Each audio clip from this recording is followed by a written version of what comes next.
तेव्हा याच क्रोधमूर्ती दुर्वास महंताच्या मुखातून शाप बाहेर पडणार. तुम्ही माझी थट्टा केलात म्हणूनच या यादव कुळाचा सर्वनाश हटला आहे. यादव कुळाचा सहार होईल.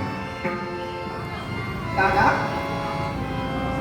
ज्या यादवांना हसताना खेळताना पाहिलं, यादवांशी आम्ही वावरलो, त्या यादव कुळाचा सहार देव आपल्या डोळ्यानं पाहू शकेल का? आणि म्हणूनच ही विचाराची भ्रांती आमच्या मनाला पडणार आणि त्यामुळे आम्ही अरण्यात जाणार.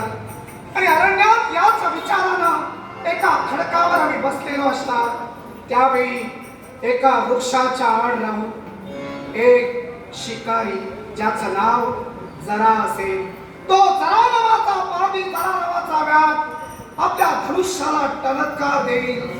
कारण दगडाच्या ठिकाणी असणार हे कुणीतरी सावध म्हणून तो बाण सोडेल आणि तोच बाण या कृष्णाच्या डाव्या पायाच्या तळव्याला लागेल आणि कृष्णाचं देहावसान होईल.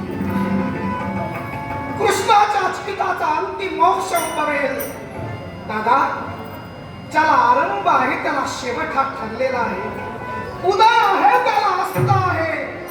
जन्म आहे त्याला मृत्यू हा ठरलेला आहे. मग देवानं आपल्या बाबतीत तो मृत्यू टळवावा नाही. अर्थात जो व्याप म्हणजे जरा नावाचा पारधी आमच्यावर बाण सोडणार, तो अन्य दुसरा तिसरा कोणी नसून त्रेतायुगातील किष्किंधा नरेश वाली या द्वापार युगात जरा नावाचा शिकारी म्हणून आमच्यावर बाण सोडणार. अर्थात जो शब्द आम्ही त्याला दिला तो शब्द पुढे सत्य होणार. पण आज खरी गंमत आहे.